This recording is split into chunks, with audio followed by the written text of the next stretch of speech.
أنا عارف إن اللي هعمله أو هقوله مش قانوني بنسبة 100%، ولا من حقي إن أقوله، بس من حق الناس كلها تعرف إن أكبر مكان فيه حكايات ومواقف مرعبة هي المستشفى اللي أنا كنت شغال فيها.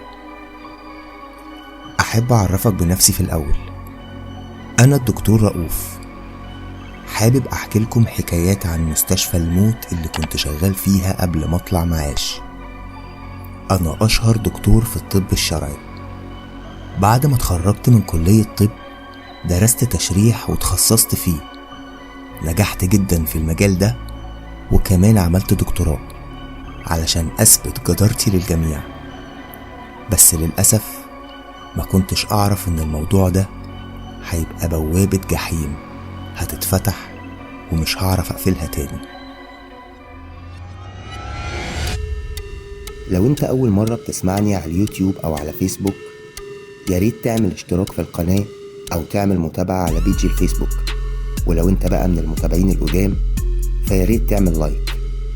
أنا أحمد صقر، يلا بينا نكمل القصة. أنا من قرية مش لازم أقولك اسمها. هناك كانوا محتاجين دكاترة كتير قوي، ولما رحت شغلوني في التشريح. ساعتها ما اعترضتش، خصوصا إنها مستشفى صغيرة جدا. كان أهم حاجة عندي إني أساعد الناس. المهم نبدأ مع أول حكاية حصلت لي. أول يوم وصلت فيه المستشفى كان فيه جثة محتاجة تتشرح ويتعرف سبب الوفاة بتاعتها.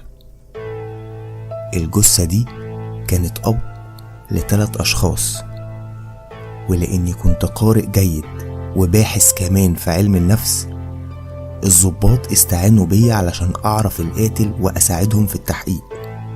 والمفروض إن القاتل ده كان شخص من ال3 أشخاص اللي هم أولاد الجثة اللي المفروض هشرحها. دخلوني وقعدت مع أول واحد، اسمه مديح، الابن الأكبر، وعنده 26 سنة، متجوز وعنده ابن. قلت له ازيك يا مديح؟ رد عليا بمنتهى الهدوء وقال لي أنا كويس، انت مين؟ أنا مش فاهم أنا هنا بعمل ايه. قلت له بص يا مديح، انت هنا علشان تفضفض وتحكي اللي جواك وبس. عايزك تحكي لي كل حاجة وبالتفصيل. احكي لي كل حاجة تعرفها عن أبوك. مديح ابتدى يبص للسقف ويقول لي بابا كويس، بابا كويس وطيب قوي، بابا كل الناس بتحبه، أبويا شخص مفيش منه 2. وبعدها بص في الأرض وبدأ يقول لي بصوت تخين بس هو يستاهل اللي حصل له، هو اللي عمل في نفسه كده. رديت عليه وقلت له عمل كده ازاي؟ لقيته بص في السقف وقال لا لا لا، هما اللي غلطانين، هما السبب في كل ده، هما اللي كانوا عاوزينه يموت علشان ياخدوا كل حاجة يملكها.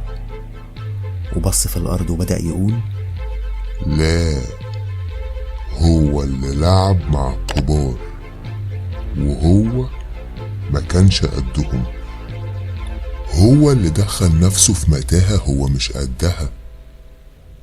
ساعتها ابتديت أصدع جامد وبدأت أحس بدوخة شديدة. لقيته فجأة بيبصلي ووشه بيتحول جامد، وعينه كلها بتتحول للون الأسود، وبيضحك لي ويقول لي هيجي وقت وتفهم كل حاجة يا دكتور. دخت جدا لدرجة اني وقعت على الأرض، وبدأت أبصله وانا مش قادر أعمل أي حاجة، وانا شايفه حجمه بيكبر قدامي أكتر وأكتر، وبسمع في وداني صوت صويت في كل حتة. كل اللي حواليا بيصوتوا مع اني مفيش حواليا حد. قدامي شخص عملاق شكله من أغرب مما يكون. مش شايف ملامح وشه، بس شايف عيونه اللي بصالي بتركيز، وعيونه اللي كلها لون واحد بس، اسود. ما قدرتش امسك نفسي، بقيت بصرخ مع الناس اللي بتصرخ حواليا، وبزعق بنادي على أي حد ينجدني. بدأت أنده على الممرضات والدكاترة اللي معايا، بنده على كل الناس.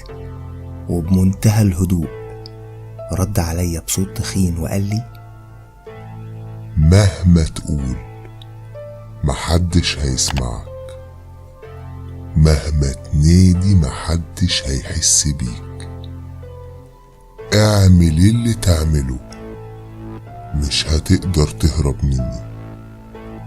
انت في العالم بتاعي دلوقتي، انت جوه دايرتي المقفولة، انا وانت وبس. انت دلوقتي خدامي. تفتكر مين اللي اقوى؟ ها؟ لقيت نفسي برد عليه وبقول له: انا اقوى منك، انت مش هتقدر عليا. لقيته بيضحك بمنتهى السخرية وبيقول لي: انت مفكر نفسك اقوى مني؟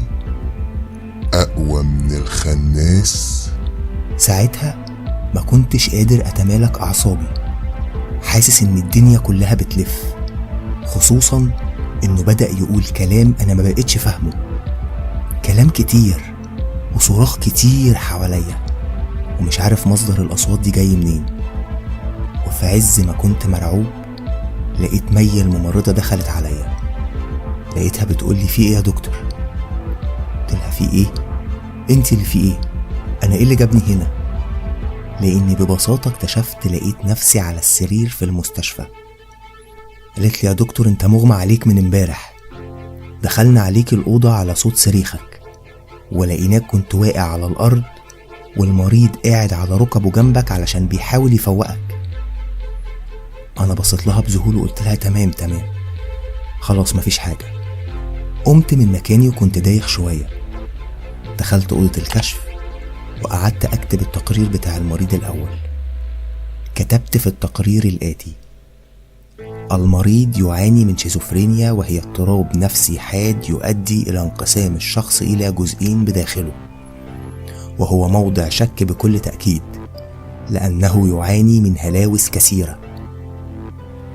أنا عارف إن اللي كتبته ده مش هو اللي حصل، بس للأسف الطب مش بيآمن بالحاجات دي.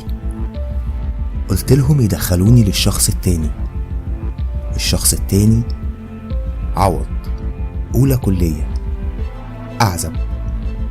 دخل عوض اللي كان باين عليه إنه مش طايق حد. أول ما شفته قلت له: اتفضل يا عوض. عوض بصلي وقال لي: على فكرة أنا عارفك، أنت الدكتور رؤوف. بصيت له وقلت له: طب وعرفتني منين يا عوض؟ حكالك عني ولا إيه؟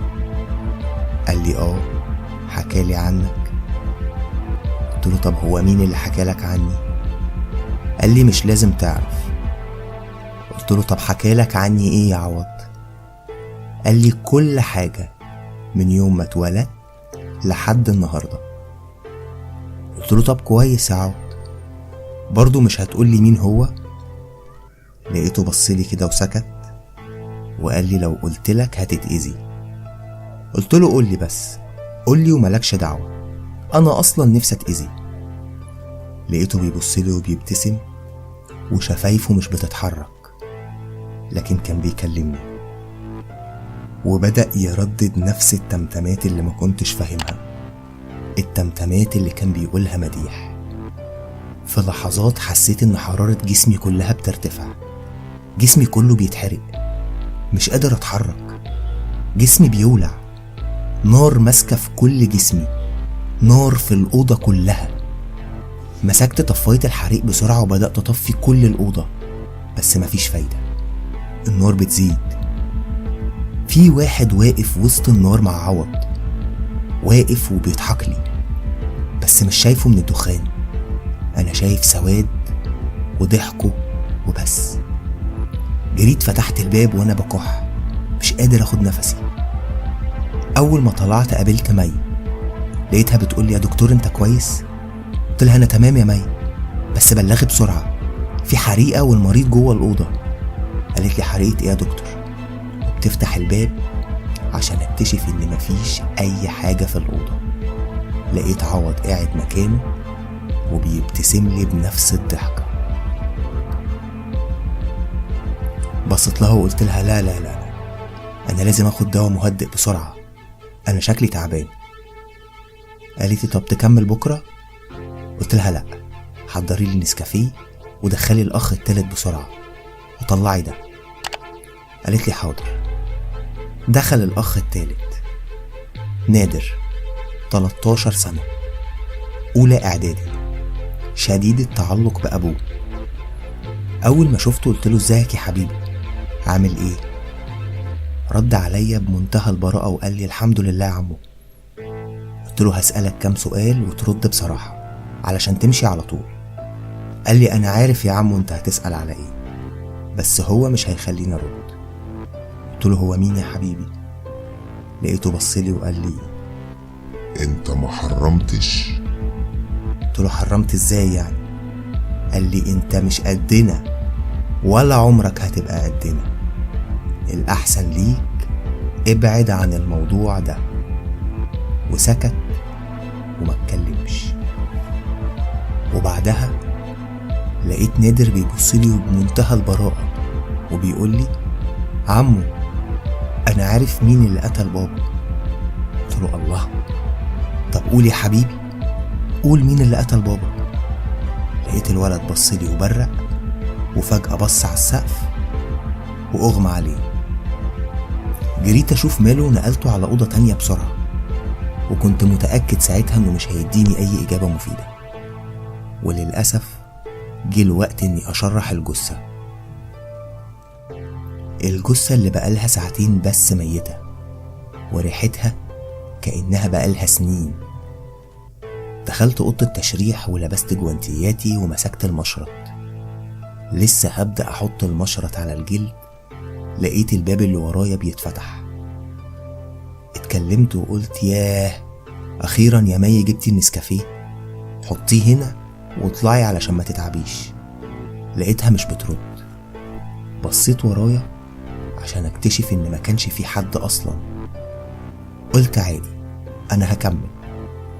رحت قفلت الباب ورجعت ابص للجثة عشان اكتشف ان عينيها كانت مفتحة وبتبصلي. قلت ايه ده؟ عموما موقف زي ده عادي بيحصل. قفلت عينين الجثة وابتديت اشرح في دماغه بالظبط علشان اقدر احدد سبب الوفاة. اول ما المشرط لمس دماغه نزل منها دم متجلط، وده دليل انه ميت من فترة طويلة. استغربت لان مكتوب انه ميت من ساعتين بس. برضو قررت اني اكمل عادي، بس ساعتها الأوضة بدأت تبقى برد قوي، وبدأت أسمع صوت خطوات كتير قوي ورايا. قلت والله لو حصل ايه هكمل تشريح في الجثة، يعني هكمل. خلصت تشريح وعرفت سبب موت الجثة، وعرفت مين فيهم اللي قتله بالظبط. لسه هطلع من الأوضة لقيت الباب اتقفل والنور قطع. بدأت أدور على أكرة الباب لكني مش لاقيها. حاسس ان أوضة المشرحة بقت كأنها شوارع، مش قادر أحدد أي اتجاه فيها. وسمعت صوت ورايا وبدأت ألف بالراحة عشان أبص وألاقي حاجة ضخمة واقفة منورة وسط الضلمة بالنار. حاجة أضخم مما تتخيل، كائن طويل وعريض لكنه رفيع، طويل قوي، لابس بدلة سودة وملهوش ملامح. ايديه تقريبا قبل الأرض بحاجة بسيطة، ورجليه كمان كانت طويلة جدا. بالرغم من ان ما كانش ليه ملامح، لكني كنت حاسس انه انسان محروق، وعينيه كنت شايف فيها بعض الملامح. الشكل الغريب ده هو اللي خلاني بدأت أسأل انت مين؟ قال لي أنا اللعنة الأبدية، أنا المعذب، أنا اللي بيخافوا الجميع ويهابوا البشر. أنا اللعنة اللي بتحل على أي حد يذكر اسمي. أنا الحفيد، وجيت عشان أعقد معاك صفقة.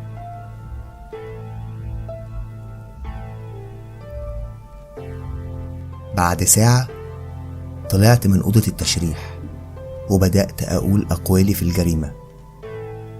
قلت إن الجريمة دي ضد مجهول، وفضل سر العقد اللي بيني وبين الحفيد. السر هو إن مين اللي قتل الحاج أحمد أبو مديح وعوض ونادر. السر اتدفن جوه أوضة التشريح وما ينفعش يخرج من الأوضة دي. الكام سؤال دول مهمين قوي. يا ترى مين اللي قتل الحاج أحمد؟ ويا ترى ايه هو العقد اللي اتعمل ما بين الدكتور وما بين الحفيد؟ ويا ترى هل دكتور رؤوف هيفضل طبيعي بعد كل اللي شافه؟ أسئلة كتير حابب إجاباتكم عليها، لكن قبل ما تجاوب على الأسئلة دي في الكومنتات ما تنساش تعمل لايك للقصة لو عجبتك، وما تنساش كمان تشترك في القناة علشان يوصلك كل جديد. لو انت معايا لغاية اللحظة دي فحب أقولك إن أنا بحييك. ياريت لو القصة عجبتك ما تنساش تعمل لايك، ولو أول مرة بتشوفني على اليوتيوب ياريت تشترك في القناة وتسيب لي رأيك في تعليق. أنا أحمد صقر، باي باي.